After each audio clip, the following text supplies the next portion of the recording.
처음에는 모호한, 흐릿한, 평범한 그림 같습니다. 뭘 말하는지도 알 수가 없고, 그래서 보면 볼수록 아무것도 아닌 그림 같습니다. 그런데 이상한 부분이 있죠. 바로 이렇게 설명이 비어있고, 초라한 듯 하면서도 일상적이고 가벼운 이 느낌들이 오히려 제 안에 설명이 될 수가 없는, 이때까지 언어화하지 못했던 감정들이 올라오는 것 같거든요. 왜 어떤 작품들은 말도 하지 않지만, 그러나 끝내 우리가 말하지 못한 것들을 건드리는 걸까요?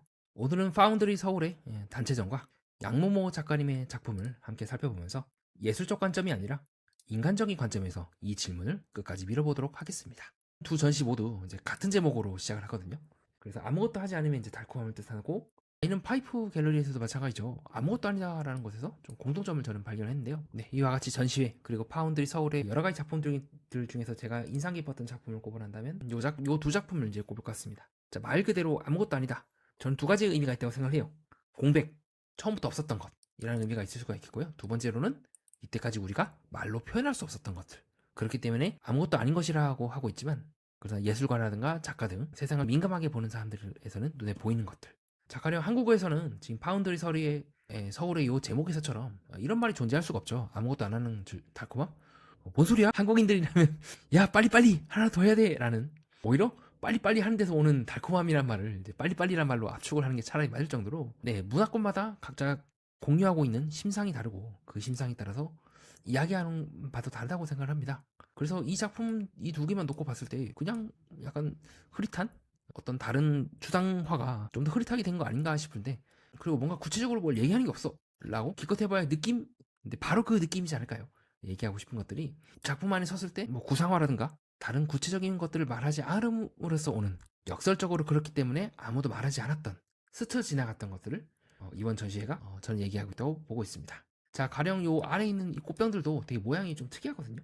한국계 미국인이라고 추정되고 있는 선생님의 작품도 분명히 한국에서 시작된, 동양 문화에서 시작된 거예요. 근데 그 끝은 가면 갈수록 서양화의 화병, 꽃병식으로 변화가 되죠. 이질적인 작가의 삶을 대변하는 듯 하면서도 동시에 그 어디에도 얘기할 수가 없는 거예요. 이거를 서양에서 꽃병으로 쓰기도 좀 애매하고 동양화에서 갖고 오기도 애매한.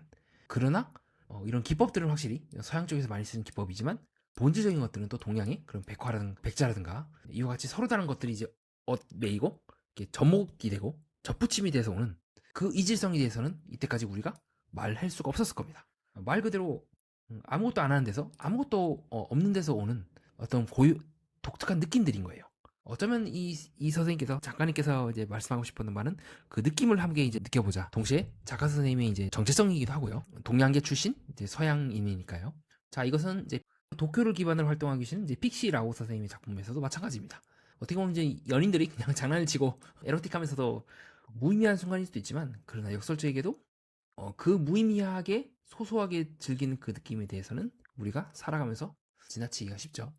그런 부분들을 이번 파운드리 서울 전시회에서 여러분들이 느껴볼 수 있지 않을까 싶습니다. 어떻게 보면 되게 고유한 감각이면서 살아가면서 놓치기 쉬운 것들이죠. 자, 이것은 이제 지하에 내려가면 TV로 이제 나오는 작품이 있어요. 그때 이제 20개 화가이신 이제 바신 마그디 작가 선생님의 작품인데, 여러 가지 되게 뜻깊은 말들, 죽음에 대해서 사유하는 말들을 했고, 어떻게 보면 말할 수 없고 말해질 수 없는 거지만 동시에 한편으로는 되게 달콤한 것들이기도 하죠. 왜냐하면 우리가 인생을 한결 더 즐겁게 느낄 수 있기 때문이 아닐까. 자, 그 외에도 여러 가지 작품들이 이번 전시회에 있습니다. 그래서 혹시 기회가 되신다면 서울 한남동에 파운드리 서울에서 이 작품들 보시는 것도 추천드리고요. 자, 같은 맥락에서 네, 이 양모모 선생님의 작품도 저는 비슷한 관점에서 좀 인상 깊게 봤던 것 같아요.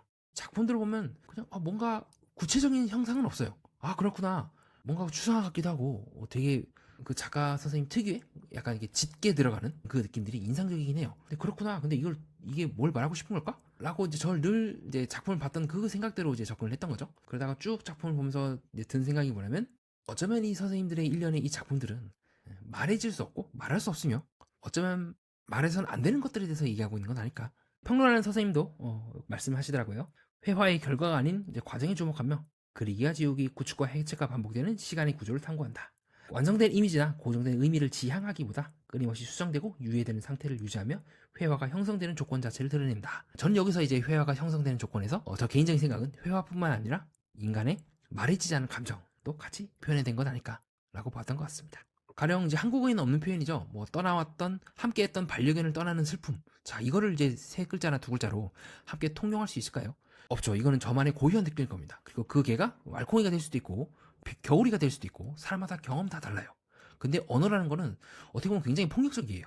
이 모든 각각의 그 개체성이라든가 고유성을 다 말살을 시켜버리고 너와 내가 공통적으로 얘기하지 않는다면 함께 우리가 나누지 않는다면 그거는 단어가 아니야 라고 밀어버리기도 한단 말입니다. 그러니까 단어와 내가 말하고 싶은 게 어느 정도는 매칭이 되고 그렇지 않은 것들은 우리 무의식이라든가 의식 너머로 밀어내고 잊혀지게 돼요.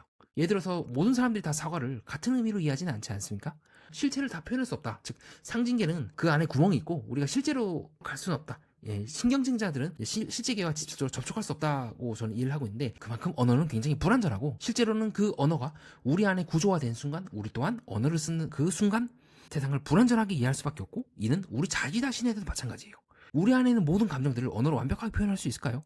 굉장히 많은 것들이 어떻게 보면은 거의 대다수가 아닐까 싶을 정도로 극도로 많은 것들이 떨어져 나갈 겁니다. 어떻게 보면 인간은 언어를 갖고 있는 대가로 언어의 세계로 편입된 그 순간 말에 지나는 감정들이 전부 다 우수수 떨어진 기분일 거예요. 반대로 저는 이제 양문모 선생님의 작품 아무것도 아닌 것 그렇게 아무것도 아니지만 실제로는 존재하는 것이라고 저는 해석을 하고 싶습니다. 그래서 이 선생님들의 작품에서 작품 앞에 딱 섰을 때 그 느낌들 도대체 뭐야 이게?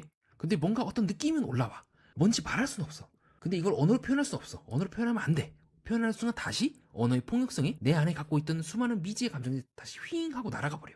다른 작품들도 그렇고 저는 양문모 선생님이 이 수많은 작품들이 어쩌면 그 선생님 안에 있는 자기 자신도 알 수가 없는 그 미지의 그 감정들을 표현하기 위해서 언어를 우회해서 그림으로 보여주는 것으로 그 감정들을 대체한 건 아닐까? 그렇기 때문에 전부 다 이 그림들이 실체가 없어요.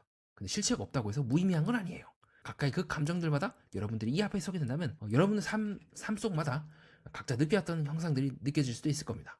저 같은 경우는 이 앞에 서면서 옛날에 한때 있었던 공장을 떠올릴 수가 있겠죠. 과거에 한때 공장 앞에 섰을 때 느꼈던 그 어떤 초라함이라든가 아니면 좀 무서움이라든가 그 감정을 이걸 언어로 공통적으로 타인에게 전달할 수가 있겠습니까? 전달할 수가 없죠. 근데 전달할 수 없다고 그게 무의미한 걸까요? 그건 아니에요.